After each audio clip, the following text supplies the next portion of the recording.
Have you ever wondered what really lies behind Christmas? I don't just mean beyond gifts, twinkling lights and festive hustle and bustle, but even beyond the Christian tradition itself. In this episode, we delve into the true meaning of Christmas, taking a look back in time, even before Christianity shaped the celebration. Because the truth about Christmas goes far beyond the familiar nativity story. It's a mirror of wholeness and life itself. Welcome to Alethics, the life philosophy of truth, prosperity, and growth. Alright, let's begin by shedding light onto the lesser known origins of Christmas. Long before Christianity, in the times of our deeply nature-connected ancestors in Europe, there was the Yule festival, a celebration of the winter solstice. This festival marked the end of darkness and the return of the light.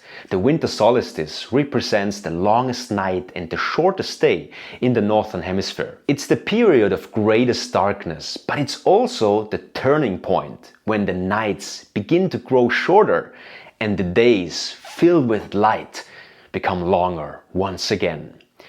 And in a time without electricity, this shift was monumental, as the season was not only cold, but also cloaked with darkness. To celebrate this transition, many ritual sites were built, such as Stonehenge in England, Newgrange in Ireland, Maeshowe in Scotland, and the circular enclosures of Goseck in Germany. And even the largest temple complex in Egypt, the Karnak Temple in Luxor. On this day, the sun rises precisely along the main axis of the temple during the winter solstice. The stones of Stonehenge are meticulously aligned to the positions of the sun during the winter and summer solstice, suggestion that these days have been celebrated for thousands of years. The first construction phase of Stonehenge dates back to at least 3000 BC, while the Goseck Circle is approximately 7000 years old. The return of the light in the Northern Hemisphere has long held a central significance for humanity in Europe and the places where Europeans spread worldwide. Among the last nature-connected peoples of Europe were the Celts, the Germanic tribes, the Vikings or Norse, and the Slavs, all cultures that revered nature as sacred. Later, they were collectively referred to as pagans. These ancient nature-connected cultures celebrated the winter solstice as a moment of reflection, abundance, and new beginnings within their communities. They came together with family, food, and good drink, offering gratitude and rich gifts to symbolically carry abundance into the new year.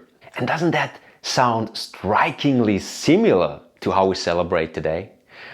The parallels don't stop there, but if you enjoy this video, please don't forget to comment and subscribe. And yes, thank you. Well, the Romans too celebrated this time with the festival of Saturnalia, honoring their god Saturn, who was associated with agriculture.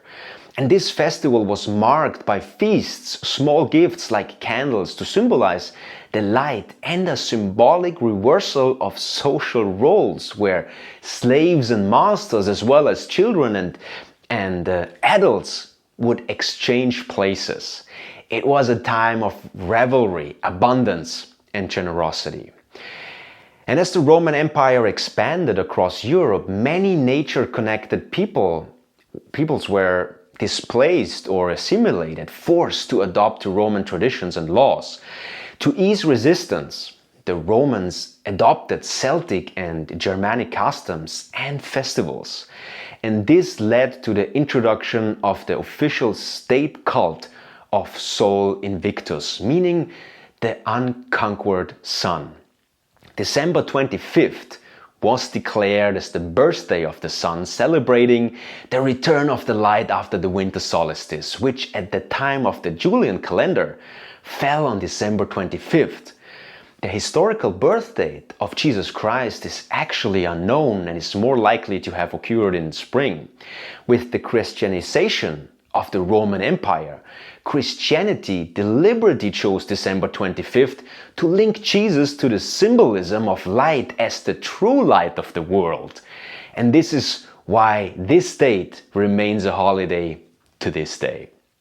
Under today's Gregorian calendar, the winter solstice falls on December 21st or 22nd, and celebrations of the solstice and mystical customs like the Rauhnächte are gradually returning to public awareness. But regardless of your faith or belief system, Christmas is a magical time that steers a deep yearning for abundance and a sense of belonging. And celebrating abundance during this season is not something to frown upon. It has been a part of humanity's history for thousands of years, symbolizing a way to carry that abundance into the new year ahead. And while today's electricity has made it easier to banish the dark, it has also dulled us, or our sensitivity to the significance of this natural event. But we have the power to consciously reconnect with nature and perceive its truths. We can celebrate the festival of returning light in a holistic way by connecting outer abundance with inner abundance and asking ourselves, where is the darkness within me that needs transformation? What light can I ignite within myself? Gifts can be more than just material offerings. They can symbolize gratitude for all that we have. At the same time, we can also give the gift of inner wealth by meeting ourselves and others with love, attention, and appreciation. The lights of the Christmas tree remind us that we too can shine from within, and the peace of Christmas, often lost in the chaos of modern life and consumerism, calls us to create harmony with ourselves, with others, and with our environment. In this sense, it's about gratitude, intentional giving, both externally and internally, spreading peace and transforming darkness into light. This enduring foundation allows a transforming celebration to remain meaningful. The winter solstice reminds us that light always returns, even in times of darkness. Let us celebrate this and pass on the awareness of this transitional time to our children. As children, we often experience the magic of this season through the festival glow of the Christmas tree, countless presents, mystical stories, and abundance of treats, extended holidays, and the raw togetherness of family. This wonders leaves an impression we often try to recreate as adults. However, the realities of modern life often lead to stress and disappointment when the longed-for feelings of harmony and magic fail to materialize, leaving an inner emptiness despite external abundance. At the same time, we inadvertently condition our children into a cycle that fails to fulfill us deeply. So instead of spending this season superficially with gifts, food, and stress, trying to recreate the Christmases of our childhood, we can draw on the ancient origins of this celebration and go further. We can integrate these ancient traditions into our modern world. And this is where the Alethic approach comes in, the life philosophy of truth, prosperity, and growth. It's about recognizing the wealth in ourselves to create both inner and outer abundance that truly fulfills us. It's about advancing not only external human development, but also our inner growth and merging ancient wisdom with modern progress. The Alethic path is not about finding absolute truth. It's about finding more truthfulness and discovering greater authenticities in our lives. So share your thoughts in the comments. How does this approach resonate with you? And share what feelings and experience matters most to you at Christmas. And well, if you enjoyed this video, Like it, subscribe to Alethics, and share it with anyone who could benefit from it. With that in mind, Merry Christmas, the Alethic way.